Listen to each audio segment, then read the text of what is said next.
gars, est-ce que vous allez bien? Aujourd'hui, nouveau live, on va faire quoi aujourd'hui? On va react à une vidéo qui a fait parler, vraiment, ouais, qui a fait vraiment parler. Parce qu'on est beaucoup sur Twitter, mais on regarde pas les vidéos des autres youtubeurs One Piece. Ouais. Mais on est beaucoup sur Twitter. Et on a entendu parler d'une vidéo du Mon Corvo qui se nomme 5 personnages qui peuvent rivaliser avec un empereur dans One Piece. Grosse fraude cette vidéo, bah ouais, je connais pas en vrai. Ouais, vous êtes des pro Rio. Vous êtes des pro Rio, comment ça? Bon, on va répondre maintenant parce que à cause de la dernière vidéo, il y a eu beaucoup trop à cause de notre vidéo qui a fait 4000 vues là. Et bah il y a beaucoup de gens qui commencent à nous dire qu'on est des pro Rio. On va vous expliquer. En fait, on est d'accord avec Rio sur tout ce qu'il dit en général.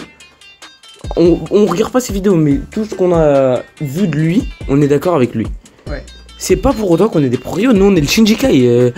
En fait, vous pensez qu'on est des pro Rio juste parce que. Ouais, en fait, on pense juste la même chose. Vous pensez qu'on est des pro Rio juste parce que on a dit la même chose que lui une fois. Mais on est le Shinjikai, c'est tout. Et toi, t'as quoi à dire Bah moi j'ai à dire que moi je suis pas un pro Rio, de toute façon déjà même moi je regarde pas trop Rio. Donc voilà, on m'a dit moi de base je regarde pas, tu vois. Eux ils ont vu des petites vidéos de Rio et tout. Ils m'ont un peu dit ses avis, moi j'étais d'accord avec eux et puis voilà donc mais je suis absolument pas un pro Rio, je regarde même pas ses vidéos frère.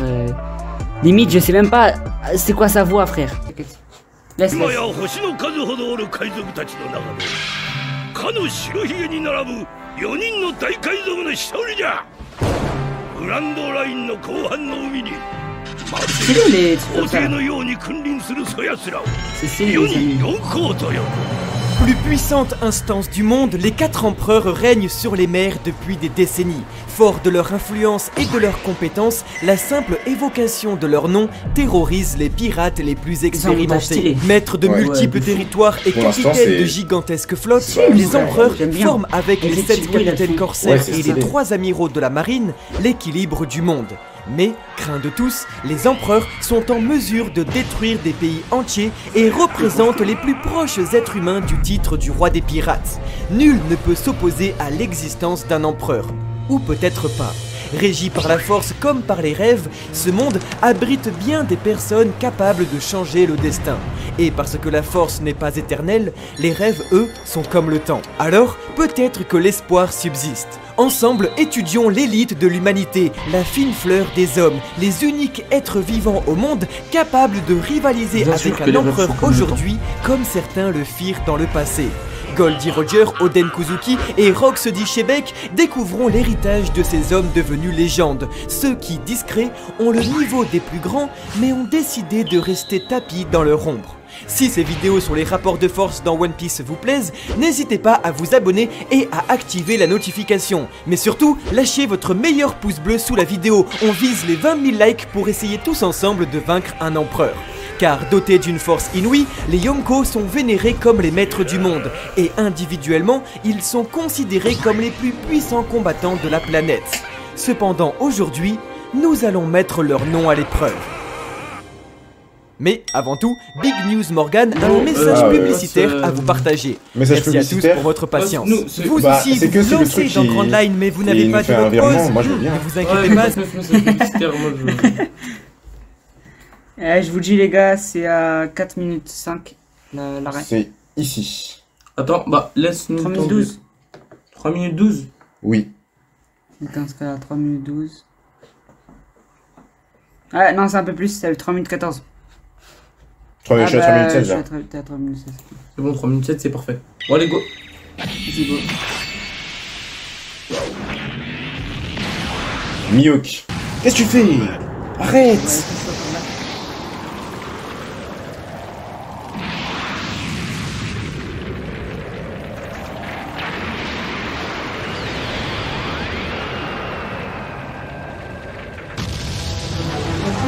Dracul Mihawk. Solitaire, un homme règne dans son coin. C'est le numéro 1 des sabreurs de ce monde, le plus puissant épéiste que la Terre ne connaisse. Doté d'une vue surhumaine, le faucon est le premier corsaire présenté du manga et sera pourtant le dernier à dévoiler l'étendue de sa puissance. Parce qu'il arrive au bout de près de 30 ans d'évolution scénaristique, il est évident que le sabreur devra répondre à la force démesurée de Roronoa Zoro, capable de vaincre aisément un second empereur. Pourtant voilà, Dracul Mihawk n'est pas... Moi j'ai quelque chose à dire. Comment ça il l'a battu aisément déjà? Bah... J'avoue... Non, là c'est une fraude. Non mais tu peux pas mettre Mihawk niveau... Non mais attends. Il a battu aisément qui? Il a dit quoi? Il a dit il a battu aisément. Qu'est-ce qu'il a battu aisément? Il a battu aisément... Déjà il a galéré contre Killer. Qui? Ok, il avait pas Chosui, mais il a galéré contre Killer. Qui a galéré contre Killer? Zoro. Non mais attends, Zoro. Ah si. Ce combat il veut rien dire parce que Zoro... Zoro... Il a pas galéré, il l'a défoncé. Ouais, il a... T'as vu comment il était mal après? Non mais frère... il se battait en même temps contre Killer oui, et en même temps contre le mec de sabre là. Non, après quand l'autre il est parti, il était que contre Killer. Hein. Bah oui, et il a éclaté. Il est déjà endommagé. Bah ouais, mais. Il a pété le sol. Il aurait pu les éclater quand même tous les deux. Ils n'ont pas du tout le niveau du second. C'est aberrant ce que tu... Qui n'a pas le niveau de second? Les deux là. Les deux qui l'ont combattu. Ah oui. Je croyais que tu étais en train de me dire que Zoro n'avait pas le niveau de second d'empereur. Bah si, vu qu'il a battu King. Ouais, du coup, bah venons, on continue, allez. Mihawk n'est pas son élève, il est le maître. Ne craignant pas un empereur pour l'attaquer directement, l'épéiste est en mesure, à l'aide de son Kokuto Yoru, qu'il manipule d'une seule main, de rivaliser avec n'importe quel combattant. Nous en tenons pour preuve ces duels historiques contre l'empereur Shanks. D'arrêter de le combattre... Ces duels historiques contre l'empereur Shanks, il y a très longtemps. Il y a 20 ans. Attends, c'était il y a combien de temps? Il a 39 ans.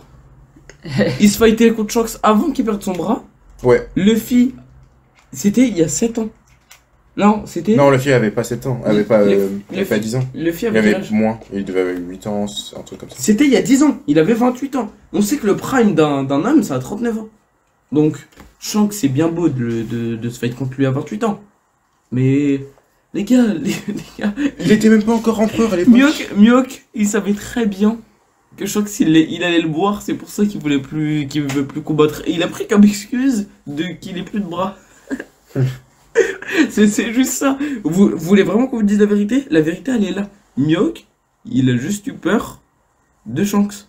Et il a trouvé une excuse. Mihawk égale Baggy, c'est tout. Mihawk plus fort qu'un amiral. Bah Mihawk, on sait pas encore. Hein. Intermédiaire ou level amiral. Yonko. Non, intermédiaire ou level amiral. Ah oui, level amiral c'est le second du Yonko. Soit level... second du Yonko. Soit level intermédiaire. Bon. Entre second du Yonko et Yonko. Estimant qu'il était devenu trop faible une fois son bras coupé. Le roi des pirates est le seul homme au monde capable de rivaliser et même de surpasser certains empereurs. Parce que Monkey D. Luffy est l'homme qui deviendra le roi des pirates, son second devra alors être l'égal d'un empereur. Pour terminer sa quête, Roronoa Zoro doit devenir le plus grand sabreur du monde. Et pour devenir le meilleur des épéistes, il doit vaincre Dracul Mihawk. Hermite, l'épéiste est un Shichibukai qui rentrera en scène uniquement lorsque son titre lui aura été retiré, prouvant son appartenance à un rang supérieur. Oui, Dracul Mihawk n'a rien à faire chez les Shichibukai. Faisant partie des antagonistes finaux de l'œuvre, cette anomalie, invaincue, attend toujours quelqu'un capable de le déchoir.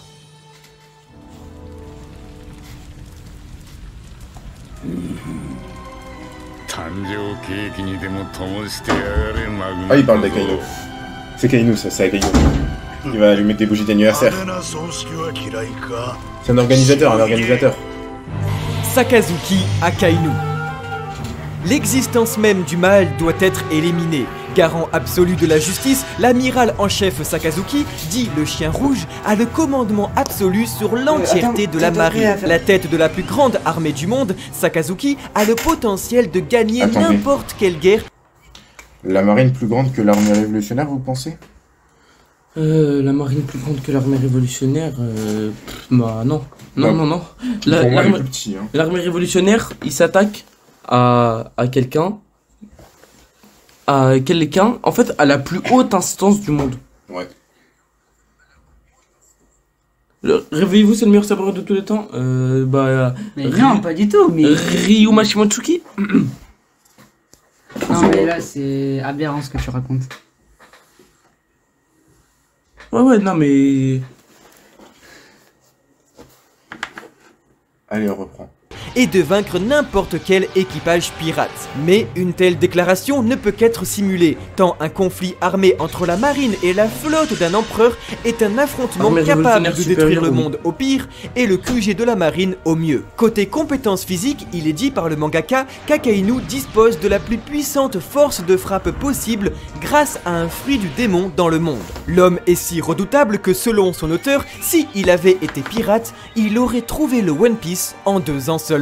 Rivalisant avec l'empereur Barbe Blanche à plusieurs reprises et exterminant par la suite la plupart de ses commandants à lui tout seul, Sakazuki possède une résistance et une force hors du commun. Très intelligent, il saura manipuler ses adversaires pour mieux les vaincre, et si cette tactique ne convient pas à l'affrontement, sa force surhumaine liée à son Magu Magonomi et à son Haki de l'armement est suffisant pour esquiver les plus puissants utilisateurs de Haki et surtout faire fuir l'empereur Barbe Noire en personne qui préfère éviter le combat plutôt que d'affronter le chien rouge.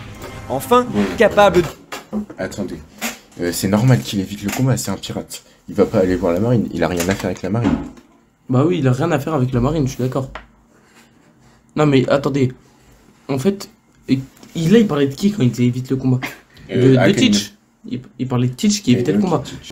De métamorphoser éternellement une île grâce à l'éveil de son logia, Akainu est le seul homme du manga ayant vaincu un amiral de la marine, faisant de lui quelqu'un surclassant donc ce niveau, et naturellement à la hauteur. Comment ça il a éveillé son logia? Comment ça? Qui a dit? Bah, en vrai, mais si, mais vous comprenez pas, il y a quelqu'un qui l'a dit, Eiichiro Yoda. Ah, Eiichiro Yoda. Vous avez pas entendu? Il avait dit. Ouais, ah ouais, c'est vrai. Il avait dit, non, en force. Si c'est dit, bah montre-moi, donne-moi la page, le chapitre, le tome, et je vais chercher. Mais Bangkok, elle prend Roger et Barbe Blanche en même temps, que le spectacle continue, vas-y. De celui au-dessus, les empereurs. Tout comme Dracul Mihawk et Marshall D. Teach, Akainu Sakazuki est un rival précieusement conservé pour l'affrontement final de One Piece, et plus précisément pour l'arc New Marineford. Représentant l'obstacle ultime à la liberté de Luffy, le chien rouge incarne une des plus... Non, je suis d'accord qu'il est gardé pour l'arc final et qu'il sera là pour New Marineford. Oui, il sera là, mais il va se faire démolir par Luffy. Ça dépend s'il est devenu plus fort ou pas. Hein. Bah, Luffy va le démolir. Grande menace de tout le récit. Oui, là on a un grand monsieur là. Silver Riley, le prince des ténèbres, n'est rien d'autre que le bras droit du seigneur des pirates. Doté d'une grande intelligence et d'une force sans pareille, il était dans sa jeunesse l'un des hommes les plus forts du monde.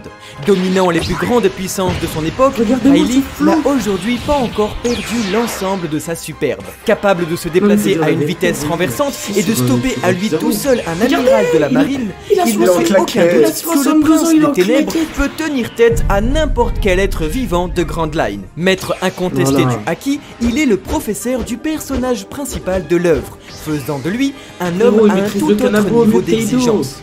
Unique détenteur du fluide royal de cette liste, Silver Riley est également en mesure de surclasser les plus puissants logias grâce à son armement et sa maîtrise de l'épée. Voilà un combattant polyvalent comme on en fait plus. Seconde l'homme qui surpassait tous les pirates et les empereurs eux-mêmes, Riley devait alors naturellement avoir leur niveau, celui auquel aspire Roronoa Zoro en affrontant Mihawk, celui juste en dessous de son capitaine, celui d'empereur des mers, capable de protéger le roi. Mais pour espérer voir l'ermite de Sabaody s'occuper d'autre chose que le revêtement de bateau, il va falloir que Monkey D. Luffy retrouve son mentor de toujours, Shanks le Roux, jadis simple moussaillon, oui, aux ordres de Silver Riley. Alors, cela vaut sûrement le coup de vivre encore un peu plus longtemps. C'est fini? Ok, attends, fais pause, on va dire. Soit il dit que c'est Shinjao, soit il dit que c'est Garp. Et là, Garp, l'homme au palmarès fou, l'homme qui a dû s'entraîner pour battre Don Shinjao. L'homme qui a dans son palmarès j'ai poursuivi Roger. C'est tout. Son seul palmarès, c'est j'ai poursuivi Roger. J'ai du 2v1. J'ai du 2v1. J'aime bien le 2v1. Hein. Oui, j'aime bien le 2v1. En fait, j'aurais pu le battre tout seul. Tu vois, dans sa bio, il y a écrit 2v1, c'est mieux que 1v1. Oui, non, mais j'aurais pu le battre tout seul, oui. Mais en fait, vous savez, j'ai entendu un truc, ça venait de One Piece. Et dans One Piece, ils disent que en fait, le vrai père de Usopp, c'est Garp. Et à ce qui paraît, il a lâché des mythos aussi incroyables que Usopp. Et c'est pour ça que Garp est devenu le héros de la marine. Ah, c'est possible. Vous savez, il a raconté quoi, son plus gros mytho? Ouais. J'ai un V1 Rox. Oh, bah bien sûr. Son plus gros mytho, c'est j'ai un V1 Rox, je lui ai roulé dessus. Voilà ce que c'est son plus gros mytho. Donc, Garp, à prendre avec des pincettes tout autant que Sengoku. Sengoku, oui, moi, mon palmarès, j'ai poursuivi Shiki. Sengoku, c'est encore pire. Sengoku, on l'a jamais vu rien faire. Et tout le monde... Il reste dans son fauteuil, il a une chèvre. Voilà, exactement, il a une chèvre, c'est tout. Tout le monde pense qu'il est incroyablement puissant. Rien du tout. On l'a vu combattre 2 secondes à Marineford. Il a envoyé quelques petites ondes de choc, ça a fait peur à personne, et il a fait le bonhomme, c'est tout. Et dès que Shanks il est venu, il l'a calmé. Il a fermé, fermé sa bouche. Exactement, il l'a remis à sa place. Ignorer ce mec, ouais, j'étais fou. Ignorer ce mec, c'était le meilleur. Attends, Attends, refais pause là, Monkey D. Garp. Garp égale Roger, Garp inférieur à tous les persos vivants actuellement dans One Piece. Attends, bah pourquoi il Garp inférieur? Mais si Garp égale Roger, Garp inférieur à tous les persos... Mais qu'est-ce qu'il raconte? Mais il raconte n'importe quoi. Ah ok, ça veut dire qu'il dit que Roger... Il a même pas dit supérieur. Ah mais non, mais il a pas dit Garp égale Roger, il a dit Garp égale Gorger. Ouais, Gorger. Ah oui, Garp égale Gorger. Garp égale Gorger. Ah oui, ok. Et Gorger, c'est le roi des salamandres dans One Piece, c'est ça? Ah, c'est sûrement ça, hein. Ok. Il peut cracher du feu et tout. Ok, j'avais pas compris. Vas-y, on continue. Et le One Piece, c'est des trésors achetés à la... Au marché. Au marché. Au marché de Drancy. Il y a un marché là-bas? Ouais. Bah, partout il y a des marchés. Ah. Vas-y, on continue. Au marché de... On continue. De Bure. ça passe. Tais-toi. Marine est une véritable légende vivante. Plus puissant soldat connu de l'histoire, il était dans sa jeunesse capable de rivaliser et de vaincre les plus grandes puissances de ce monde. Aujourd'hui, et avec la prise de pouvoir d'Akainu, Garp reste toujours ce héros acclamé de tous pour avoir vaincu celui qui, autrefois, était le capitaine même des empereurs d'aujourd'hui. Ok, oui, il a battu Rox en vert, c'est ce Oui, Monkey D. Garp était possiblement l'homme le plus puissant du monde avant l'avènement de Barbe Blanche. Véritable surhomme dans tous les domaines, le héros de la marine est un canon à lui tout seul, résiste à des attaques tranchantes mortelles et est capable de briser des montagnes à la simple force de ses poings pour s'échauffer. Au corps à corps, rien ne semble dominer Monkey D. Garp, authentique héros ou super-héros de la marine. C'est simple, comme les empereurs, l'évocation de son simple nom terrorise les plus puissants pirates au monde. Une réputation allant jusqu'à même d'éteindre sur son petit-fils à part la chèvre à de ses aventures. Monstre de puissance, il combattait régulièrement le roi Goldie Roger en personne. Une fois par mois, il va le voir. Si Roger surpassait les empereurs de par son statut, alors, en l'égalant, Monkey D. Garp pourrait aujourd'hui attendez, il est dans l'égalant là ? Carte maîtresse de la marine, ce héros. J'ai besoin de dire quelque chose. Pourquoi vous dites que Garp égale Roger parce qu'ils se battent entre eux? Garp possède le Hakimi des rois. Barbe Blanche, il est en train de se battre contre Roger, et pourtant il n'est pas égal à Roger. Alors pourquoi Garp serait égal à Roger alors qu'on n'a même pas vu un seul combat entre eux? Garp possède le Hakimi des rois. Le Hakimi des rois? Et le niveau de Roger, c'est le Hakimi. Oui, c'est factuel, oui, c'est ça. C'est factoriel. Le facteur, il vient de poster. Il possède le Hakimi des rois, et du coup, le Hakimi des rois, il fait quoi? Il fait des tacles glissés. Il fait des tacles glissés. Il fait des tacles glisser ton Hakimi. Il fait glisser le monde entier. Oui, c'est ça. Meilleure personne en termes de force. Alors que toi, t'es pro, mon Corvo. Mais ils viennent de dire que celui qui avait la plus grande force de frappe, c'était Akainu. Alors pourquoi ce serait lui? Tu changes tout le temps d'avis, Aoumi. Exactement. Là, t'es en train de tout changer. Mais j'avoue, le Hakim des Rois, il doit... En fait, le truc, c'est genre, dès qu'il s'énerve, il tacle tout Marineford, et après, tout le monde est au sol, c'est ça? Après, il passe décisif à Mbappé, et vite. Après, il met des coups francs de fou et tout, avec ses boulets de canon. Ok, j'ai capté. Passe décisif à Kainu, qui est, du coup, le Mbappé des Rois. Il possède le Mbappé des Rois, ok, d'accord. Vas-y, continuez, que le spectacle continue. Qu'on continue, déjà. Voilà. L'un de ses plus puissants atouts pour garantir la paix dans le monde. Seulement, nous l'avons vu avec Barbe Blanche face à Akainu ou encore Goldie Roger à la fin de son voyage, la vieillesse joue un rôle très important dans One Piece. Et l'ancienne génération le sait mieux que quiconque. Une ère nouvelle est sur le point d'arriver, et avec elle, une aube étincelante. Alors, ce ne sera pas à Garp, Sengoku ou encore Rayleigh de changer le monde, mais bien à la nouvelle génération. Monkey D. Luffy, le chapeau de paille, Joy Boy, Nika est de retour. Mais entre l'ancienne génération et la nouvelle, existe une personne unique, une anomalie, l'ombre même de ce monde, à la fois fils et père dans la plus grande des familles, Monkey D. Dragon. Ok, Monkey Dragon. Ah, il a dit désolé. Ah, ok. Je préfère.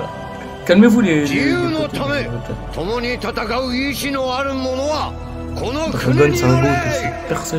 Personne ne connaît sa puissance, mais on sait tous quand même que c'est un moine. Le fils n'a rien à envier au père, car si il n'est pas le plus grand soldat de la marine, il est ni plus ni moins le plus recherché de cette dernière. En effet, cible numéro 1 de l'ordre mondial, Dragon représente la menace principale des royaumes affiliés au gouvernement. Chef ultime des armées révolutionnaires, il est à l'origine d'un mouvement gigantesque capable de renverser des royaumes entiers. À la tête d'une des plus grandes armées du monde et d'un réseau d'informations sans précédent, Dragon est capable de réduire à néant toute ambition contraire-ciel. Menace absolue pour les plus grands de ce monde, aucune faction ne souhaite rentrer en guerre contre lui. Pour preuve, le gouvernement en personne contre qui il se bat ne peut se permettre de l'affronter en même temps que Barbe Blanche, soulignant ainsi sa puissance terrifiante ou en tout cas complémentaire à celle d'un empereur. Nous ne connaissons rien ou trop peu des aptitudes physiques de Dragon, si ce n'est que sa simple présence près d'un colonel de la marine est suffisante pour l'inciter à abandonner son devoir. Une démonstration très impressionnante couplée à une réputation capable de glacer le sang des grands corsaires et de l'équipe. Bon, on va pas se mentir, mais un colonel, c'est vrai, il a vraiment un niveau éclaté au sol. Ouais, vraiment, c'est facile de faire peur à un colonel. Ouais. Même moi, tu vois, je vais dans le monde à One Piece, je fais peur au colonel. Exactement. Morgan, c'est un colonel. Non, si. C'était le colonel Morgan. Le tout premier méchant de One Piece est un colonel. Non, c'est Alvida le tout premier méchant. Ouais, mais le tout premier Marine. Non, mais le colonel Morgan... Les gars, vous savez que le colonel Morgan, dans One Piece, il a le niveau Roger. À ce qui paraît, même avec sa grosse hache, il pouvait utiliser le Hakimi des Rois et faire des gros tacles. Il coupait les jambes à tout le monde. Vraiment. C'est fou. C'est fou. Équipage d'un empereur en personne. Comme le précisait Pecoms, la force d'un empereur est principalement constituée par son empire et son influence dans le monde. Wow, cela, Monkey D. Dragon et son armée n'ont certainement pas à rougir de la mafia de Charlotte Lilin ou la militarisation à grande échelle des 100 bêtes. Enfin, là où va le chef des révolutionnaires, un vent nouveau s'abat, une tempête si puissante qu'elle est en mesure de nettoyer une île en un instant. Bien que rien n'affirme qu'elle soit liée directement à Dragon, le mystérieux personnage reste d'une part grâce à son armée digne d'une flotte d'empereurs et d'autre... Regarde comment ça bug. En un instant.